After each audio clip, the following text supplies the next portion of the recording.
Dad sold my laptop to buy my brother a watch. He needs it more. You don't even work, he said. I smiled quietly and sent an email. This morning, he was begging me. He stood over the kitchen counter, holding the sleek, navy blue box like it was some kind of sacred relic. It's a Rolex, Dad said, beaming. Your brother deserves it. He's earned it. I didn't say anything at first. Just looked past him, through the thin, brittle sunlight cracking through the blinds.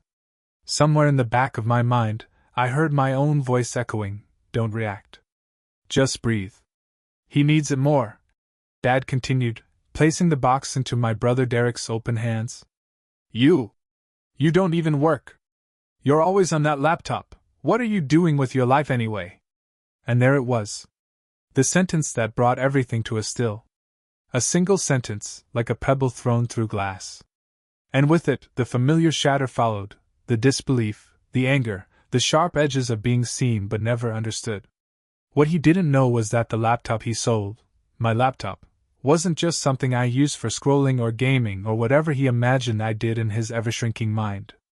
That machine held everything. Every line of code, every investor pitch, every signed NDA, contract, prototype schematic, 2 years of my life distilled into silicon and keystrokes. I looked at my brother, Derek, smiling like a kid on Christmas. Of course he was. He'd always been the favorite, the rising star, the golden child who just needed a little help, but somehow always landed on a pedestal built from my sacrifices. You sold my laptop, I said quietly. Dad didn't flinch. It was just sitting there. And you didn't even notice it was gone. That says a lot, doesn't it? He said it like he'd won some moral argument. Like his betrayal was a practical favor to the family. I nodded slowly.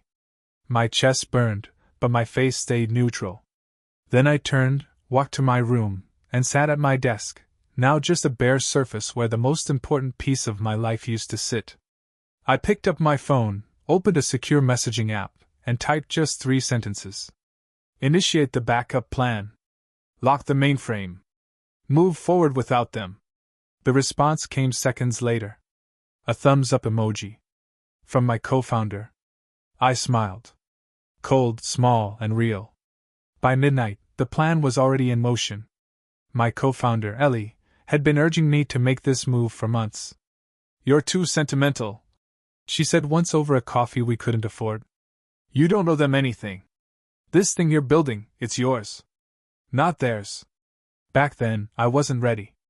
I still clung to some warped hope that one day my father might see me, not as a failure or a freeloading daydreamer, but as someone who had quietly built something that mattered. But that hope died the moment he traded my future for a watch.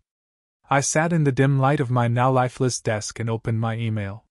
One by one, I sent out notifications to investors confirming the founder restructuring plan we'd drafted months ago, just in case. Ellie had prepped the legal switch herself. It would be clean. Immediate. I'd become the sole signatory, and the founder profile across every portfolio would reflect just one name. Mine. There was no ceremony. No applause. Just a quiet click as each message sent. Then I uploaded a short clip we'd been sitting on for the launch, a sleek teaser of our prototype, codenamed Nebula. 30 seconds of design, interface, and innovation. I scheduled it for 7 a.m. sharp. Then I turned off my phone, leaned back in the silence, and stared at the ceiling. For the first time in years I felt still. Not calm, exactly. But sure. Like a man stepping off a ledge, not because he wants to fall, but because he built the wings himself. And they're ready. I woke up to 87 missed calls. The first one was from Derek. Then Dad. Then Mom. Then a string of unknown numbers, investors, probably, or maybe reporters. I didn't answer any of them. Not yet.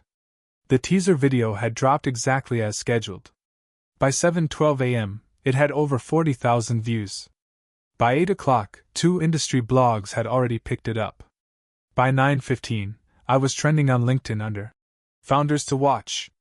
And by the time I walked into Ellie's apartment, our makeshift HQ, she had 2 coffees on the table and the seed round wire transfer open on her laptop screen. 5 million. she said, sliding the screen toward me.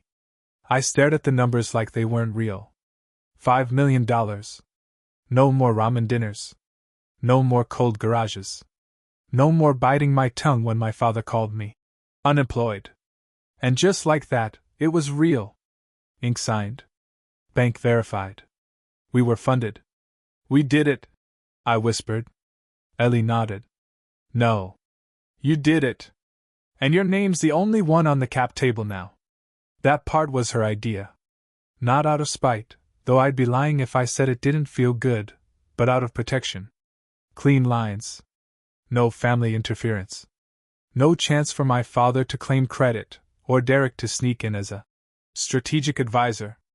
At 10:37 a.m., the press release went live. Nebula secures $5 million in seed funding. Founder Daniel Riker leads next-gen AI platform. Dad hadn't even known my company had a name. But now everyone did. At exactly 11:02 a.m., the doorbell rang. I didn't have to guess. I opened it to see my father standing there, looking older. Not tired. Not worn out. Just stripped of something: confidence, certainty, pride. He wasn't wearing his usual pressed shirt or smug expression. Just jeans, a faded polo, and that Rolex, glinting like a punchline. Can we talk? He asked. I stepped aside without a word. Not because I wanted him there, but because part of me wanted to see if he would actually say what I thought he might. He sat down at the edge of Ellie's couch like it belonged to someone more important. The same man who told me last week that I should get a real job. The same man who sold my laptop for a watch. I didn't know, he said finally, staring at his hands. I didn't realize you were doing something serious. Because you never asked? I replied, voice even. He looked up. Look, Daniel, about the laptop, the funding, everything, I just want to understand. I almost laughed. Understand? Now that the world had labeled me a founder, now he wanted to understand. I sat across from him and folded my hands. I gave you 10 years to understand. Every Christmas, every dinner, every time I tried to talk about code or investors or prototypes, you tuned out. Derek would mention gym memberships and you'd light up. I'd built an entire company under your roof and you never once asked what it was. He shifted uncomfortably. I made a mistake. A big one. But I'm still your father. I looked at him. No, I said. You're a man who sold his son's future for a piece of metal and gave it to someone who didn't earn it. That's not what a father does. He didn't argue. Because he couldn't. And for once in my life, I didn't feel like I had to defend myself. My father sat in silence, the weight of the room settling in like dust. I could see him struggling to form a sentence, anything that might start undoing the years between us. But some things can't be unsaid. And some absences can't be repaid. You know, he started carefully. When your mother got sick, I didn't know how to hold the family together. Derek needed more attention. He was fragile. I nodded slowly, but not in agreement, just acknowledgement. I'd heard versions of this before. The eternal excuse. Derek was fragile. Derek needed help. Derek had potential. And I was the strong one. The quiet one. The one who didn't need anything until he had nothing left to give. I didn't know you were building something, he said, like the word itself was foreign to him. You didn't care to ask, I replied. His eyes flicked up to meet mine, a subtle flinch betraying him. I remember being 16, staying up until 3 a.m. on a borrowed desktop I bought off Craigslist, trying to teach myself Python. He found me one morning asleep at the keyboard and didn't say a word. Just walked out of the room and told my mom I needed a job. And now here we were, more than a decade later. He was asking for understanding. A second chance. Because the son he dismissed had just become something he couldn't ignore. You know what was on that laptop? I asked him. He shook his head. 2 years of work. Source code for Nebula, yes. But also every investor contact, every pitch deck, our full cap table, onboarding documents, tax records, non-disclosure agreements, everything. If I hadn't set up automatic backups, you wouldn't be sitting here. You'd be watching my company get picked apart in bankruptcy court while I tried to explain to a dozen angel investors how I lost everything." He rubbed his face, suddenly exhausted. "I didn't realize. I thought you'd back things up." I leaned in slightly. "That's not the point. You didn't see it as something that mattered. You saw me as someone who didn't matter. And now that the world sees me, suddenly you want in." His eyes dropped to the Rolex on his wrist. That was the moment it sank in, I think. The moment he realized the price of what he'd traded. He looked up again, eyes glassy. "What do I have to do to fix this?" I stood, walked to the door, and opened it. "You can start by respecting the boundary I should have set years ago." He didn't move. "Daniel, I'm proud of you." It was the first time he'd said it. And it was too late. I nodded toward the hallway. "Good. Now go tell that to someone who needs it more." He left. And the silence that followed? It didn't feel empty. It felt earned. He didn't call again that day. Not my father. Not Derek. But I wasn't naive enough to think it was over. I logged into our analytics dashboard, watching traffic spike in real time, hundreds of sign-ups, dozens of investor inquiries, inbox flooded. Ellie and I spent the rest of the day fielding calls, setting up onboarding meetings with our new hires, and organizing a live Q&A stream for next week's product reveal. Every hour felt like a page turning. Then, around 9:30 that night, I got a message. Not from Dad. From Derek. "Hey. Can we talk?" Just that. "No. How are you?" "No. Sorry." I stared at the screen, thumb hovering over the reply icon. My stomach twisted, not in anger. Not anymore. Just that quiet ache that always came from him. From us. Derek had been the sun around which our family orbited. The charismatic one. The favorite. He never had to explain anything. He was believed by default. If he failed, it was just a misstep. If I succeeded, it was a fluke. And yet we had shared bunk beds once. We had played with the same Lego sets, whispered late-night jokes across the dark space between us. Before life divided us into archetypes, before he became the golden boy, and I became the afterthought. I typed back. "Now you want to talk?" He replied instantly. "I didn't know what Dad did. I swear. He told me you gave him the laptop. Said you said it was broken?" I leaned back in my chair, staring at the blinking cursor. The lie wasn't surprising. The timing, though, right when Derek needed a story to justify accepting that shiny Rolex. He lied. "You believed it. I didn't think he'd do that to you," he wrote. "I mean, you're his son." I shook my head. "Exactly." A few minutes passed. Then, "You don't get it, man. He always put pressure on me, too. I didn't ask for the watch. I didn't know what it cost." I could have kept the conversation going. I could have dug into all the years of resentment and rivalry and broken trust. But I didn't. Instead, I typed one last message. "The difference between us, Derek, is that I built something. And you wore it." Then I blocked the number. Not out of spite. But because I didn't need an apology to move forward. I already had everything I needed. The next morning, I woke up to 2 missed calls from a journalist and an email from TechFound, a major outlet that, until yesterday, wouldn't have known my name if I carved it into their office wall.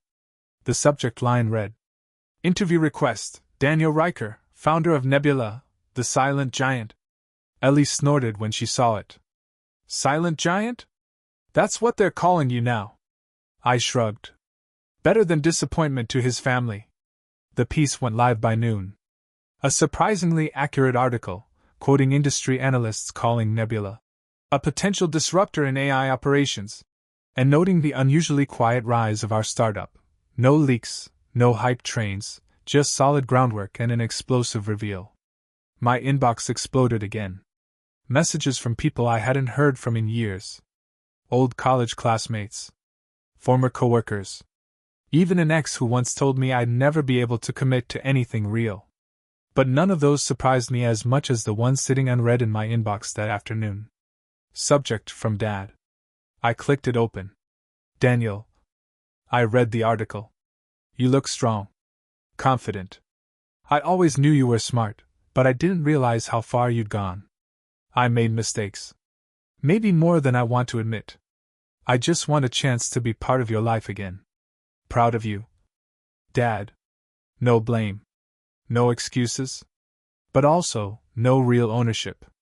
Not a single mention of the laptop. The watch. The theft. He wanted re-entry without acknowledging the cost of entry. I left the message unanswered. Instead, I forwarded it to Ellie with a simple note. He still thinks this is a door he can knock on. She replied within minutes. Let him knock. We don't have to answer. And she was right. This wasn't about revenge anymore. It wasn't even about justice. It was about momentum. About not looking over my shoulder anymore for validation I never needed. That afternoon, I signed off on our new hires. Met with a VC firm interested in Series A. And set up a speaking engagement at a founders' conference, my first time on a real stage. For the first time in my life, I wasn't chasing anything. I was being followed. That weekend, I went back to the house. Not to stay. Just to see it one last time. It looked smaller than I remembered. Funny how the walls shrink when the weight of disappointment no longer props them up. The siding was chipped, the garden long dead. Derek's car was gone. Dad's truck sat crooked in the driveway, half on the grass. I didn't knock. I didn't have to. He opened the door before I reached it, as if he'd been standing there, watching through the window. Daniel, he said like the name hurt his throat. You came. I looked past him, into the living room. Same couch. Same rug. The same silence that used to fill that house, thick and unspoken, after every passive comment, every dismissal. Just here to get what's mine, I said. He frowned. What do you mean? My backup drive. The one you didn't sell. It was in my old room. Buried in a drawer, wrapped in duct tape, labeled with Sharpie, lifeboat. I'd left it there as a joke, thinking I'd never need it. But when you grow up in a house where the floor shifts under your feet, you learn to leave lifeboats behind.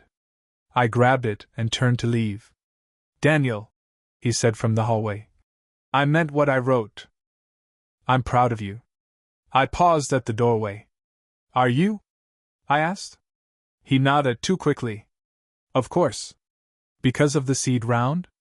Or because the world finally said I was worth something? His mouth opened, but no words came. So I gave him mine. You had a front row seat to the making of something incredible. You chose to close your eyes. He stepped closer, almost uncertain. I didn't know how to help you. You didn't need to help me, I said. You just needed to believe I could help myself. There it was, the truth, hanging between us like humidity. He was never cruel in the ways that make scars obvious. Just neglectful in the ways that made me question if I mattered. I was afraid, he said, voice quieter now. Afraid you'd fail. Afraid I'd watch it happen and not know how to stop it. And so you decided to never watch at all. I didn't wait for an answer. I walked out, down the steps, drive humming with quiet tension. As I got in the car, he called after me. Daniel. I turned. I want to come to your launch. To see what you've built. I smiled gently.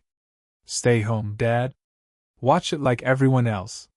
Then I drove off, the house shrinking in my rearview mirror, just another place I used to exist in, not a home, just a setting. A backdrop. I wasn't angry anymore. I just wasn't interested. Launch day arrived like thunder without warning, loud, fast, undeniable. We held the event virtually, streaming across every platform. I stood in a studio downtown, surrounded by lights, cables, and the quiet hum of a dozen techs working like surgeons. Ellie stood off camera, giving me a nod that said, "You've earned this." I stepped into frame as the countdown reached 0. Welcome to the future of intelligence. Welcome to Nebula.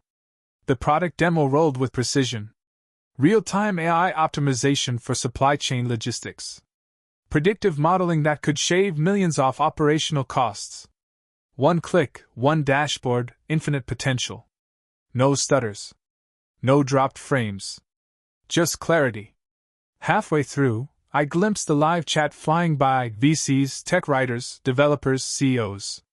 But one name caught my eye: D. Riker 1949. My father. He was watching. Not just me. All of me. The boy he ignored. The man he underestimated. The founder he never saw coming. And for the first time, I didn't flinch. Because the applause didn't come from a dinner table full of strained politeness. It came from the world. Real people. Real respect. Earned, not inherited. When the stream ended, I stepped outside into the city air. Ellie followed, tossing me a bottle of water. You good? She asked. Better than good. Because there was no more proving. No more explaining. Just building. Living. Becoming. My phone buzzed again, dozens of messages, but one stuck out. A voice note. From Derek. I played it. You win, man. You did it. I was wrong. About a lot. That was all. No apology. Just surrender. I didn't reply. He wasn't the enemy. He was just another mirror reflecting the same truth. I'd always been building something real. They just never bothered to look. Until now. The morning after the launch, I sat in the quiet of my new office. Sunlight poured through floor-to-ceiling windows. Not the dim gray light of that old kitchen. Not filtered through judgment or expectation. Just clean, golden morning. I looked around, whiteboards scribbled with future ideas, a polished desk holding a new laptop, this one, insured and encrypted 6 ways from Sunday, and a small, framed photo of my mom. The only one in my family who ever tried to understand, even if she didn't always succeed. She passed before any of this began. But I carried her quiet encouragement with me, like a blueprint I never had to redraw. The version of love that didn't need headlines or declarations, it just stayed. My phone rang again. Another investor. Another interview request. I let it go to voicemail. Because now, I get to choose what matters. I used to think success would feel like fireworks, like the grand finale of a film where everything's finally made right. But it's quieter than that. Deeper. It's the sound of your own breath when you realize you never needed permission to begin. And if you're listening to this, if you're somewhere between dreaming and giving up, let me tell you something I wish someone told me. They will underestimate you. They will doubt you, dismiss you, even laugh at you.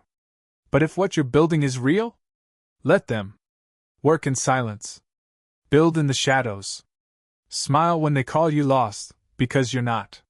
You're just on a road they were never invited to travel. And one day, when you arrive, you won't need to tell them anything. They'll see it. And it'll be too late.